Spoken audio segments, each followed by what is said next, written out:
I want to get off my chest what I see a lot on Twitter and what I see a lot on social media right Get it now off your chest. Get it off your chest, big dog. Get it off is your chest.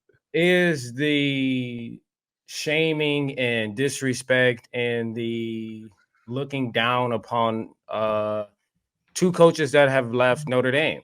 Tommy Rees being one, Brian Kelly being the other. Both great coaches, both great people. Obviously, everyone has their own opinions.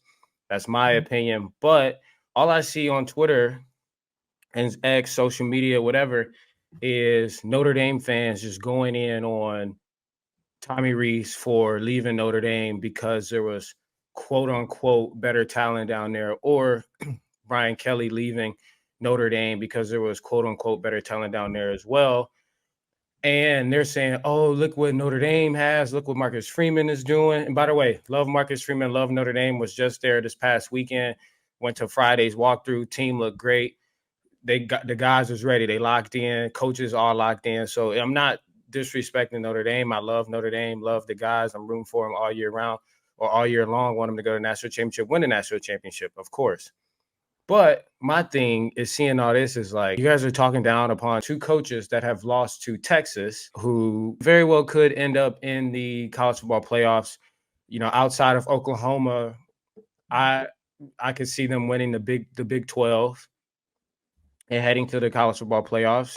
Quinn Ewers, the throws he made in that Alabama game, ridiculous. Like if you watch the game or even if you check the highlights out, if you look at that rainbow bomb that he threw, like that's an Aaron Rodgers type throw. Like it was pretty, it was amazing, and it was just right on point, dropped him right in the bucket, right for a touchdown.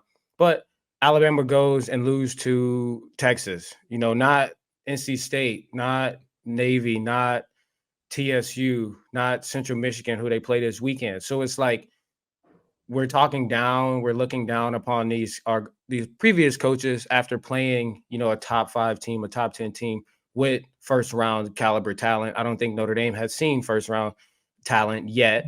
They will on September 23rd when they play Ohio State. But I feel like until then, Notre Dame should just appreciate that the team is playing hard. The team is physical. Our quarterback looks great. He's making all the throws that he's supposed to make. We're beating the teams that we're supposed to beat, and we're playing how we're supposed to play. But, I feel like there's just a little bit of gas there. And then Brian Kelly losing to Florida State. I think Florida State wins the ACC. Obviously Clemson's a good team.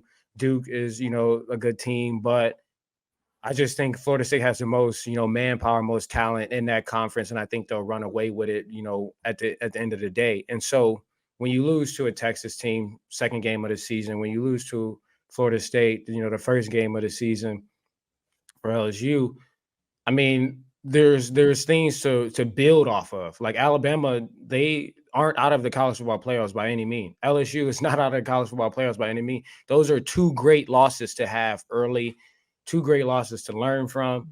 So, I mean, I get it. I'm a Notre Dame fan too, but like I feel like I'm realistic when I view Notre Dame, and I think Sam Hartman is dialing up, like he's dropping dimes, dissecting defenses, and so I'm not saying like, oh, let's not be happy about Notre Dame, but like let's pump the brakes a little bit. Let's realize who we play.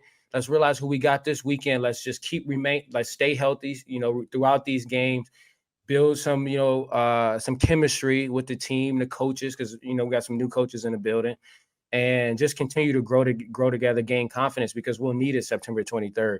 We'll need it the following weekend when we got Duke. I think we go on a bye week, then we got USC. So like these first 4 games for us are building that chemistry, building that discipline, building that, that confidence. And so I don't want to get overboard and say, oh my gosh, like screw those coaches that left us, because now they're looking back at us and they wish they could have stayed. It's like, yeah, I'm sure they wish they could have been 2-0, 3-0, but like it's not over with. They still got LSU, got Alabama left. They got who they got left? Auburn. They got Florida. They got all these teams left in the SEC. So if like they went out, get to the SEC championship again to play Georgia and beat Georgia, obviously it's a hard task. But if they all do it, No one's going to remember that loss against Florida State at all. My thing is just pump the brakes a little bit. I'm excited. We look good. If we don't make the college football playoffs, I'm going to be upset. If we don't beat Ohio State, I'm going to be upset. I like where we're going. I like where we headed. I like our quarterback. I like, the direction that we headed in, but let's pump the brakes on the gas a little bit, because we do have Ohio State. We have Duke.